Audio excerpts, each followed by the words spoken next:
Well, I would now like to introduce you to Dr. Michael Nagel, and he is an associate professor in human development and learning in the School of Education at the University of the Sunshine Coast in Australia.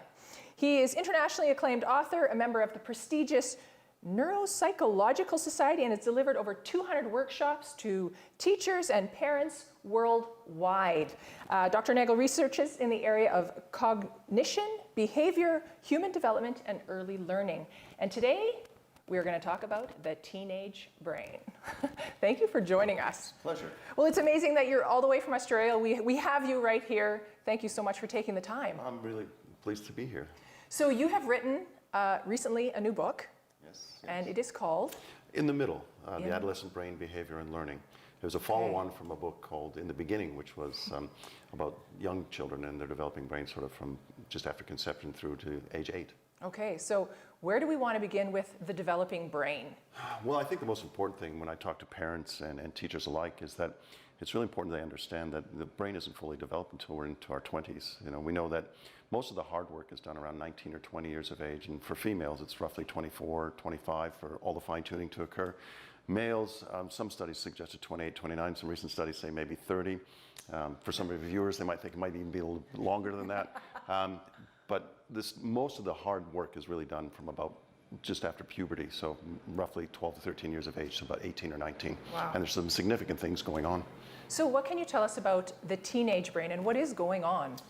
Well, there are a number of things, not least of which, and many parents will recognize that there are differences in some of the neurotransmitters are changing, and I can give you an example of that in a minute.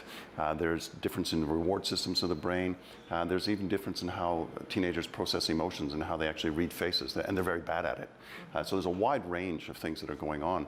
A good example, I mentioned neurotransmitters, the neurotransmitter melatonin shifts about a couple of hours. So, you know, when parents are putting their children to bed at 8 or 9 years of age, they would fall asleep. But now, most adults, the release of melatonin in the brain happens probably around 8:30 or 9 o'clock. For teenagers, it's not happening until about 11:30. Wow. So the sleep cycle's shifted, which means they're falling asleep much later. And the problem with that is they have to awake to go to school and everything else, so they're not getting as much sleep as they need. They're chronically sleep deprived. Yeah. And now we have the advent of technology and smartphones, which if kids are using their smartphones, say after 8 p.m., that's going to have an impact on the release of melatonin as well. Yeah. And that's one of the biggest issues for kids. And we can't flip that anyway? Like, can we change this cycle by any means? No, there's absolutely nothing you can do about that. And I'm not sure we'd want to. It seems to be a perfectly natural way for kids to just, as their brains mature. One of the things we do know, however, is that kids need, probably teenagers need, probably 10 to 12 hours sleep a night, and they're certainly not getting it. Wow, that just, kind of scares me, as I have teenagers in the house. That I know, the other thing is, I know that they're on their phones. And I wonder what that's doing to them, the phones and the whole technology thing. Well, it's interesting because my research has expanded beyond the developing brain, so I've looked at what impacts upon kids' brains. And for a number of years, I was looking at the impact of stress and stressful environments.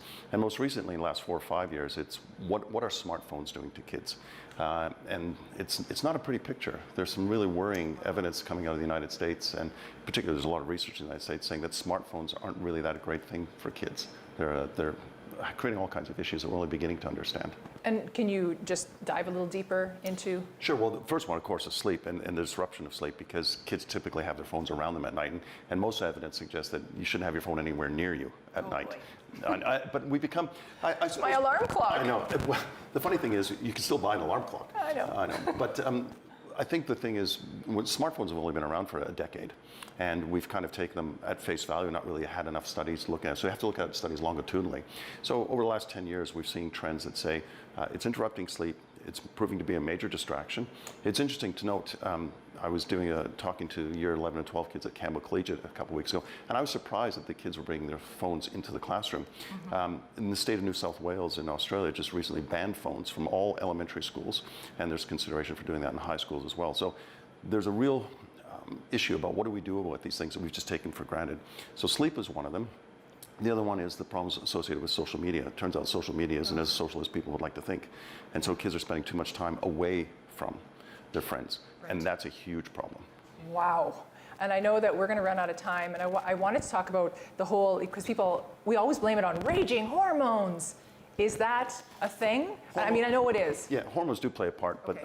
but I think the most important thing for people to remember is that, you know, their kids are going to change drastically, or typically will change quite a bit during the teenage years, and it's a perfectly natural thing. We all went through this. Yeah. We all did silly things at times, and it's important for parents to realize when they're looking at their kids, they haven't suddenly gone from being these idyllic little 8-year-olds to Satan spawn. Yeah. They're just changing, and it's an important thing, an important time in their lives. Oh, man. Well, if parents or teachers want more information, they would like to maybe hear you speak, or you come to them, or your book, how can they get hold of you? Well, look, the easiest thing to do is just Google me, my name, because it'll come up with my university's website, but also my own website in Australia. And I'm happy always to, if people reach out, to send them resources or anything that might help them along those lines.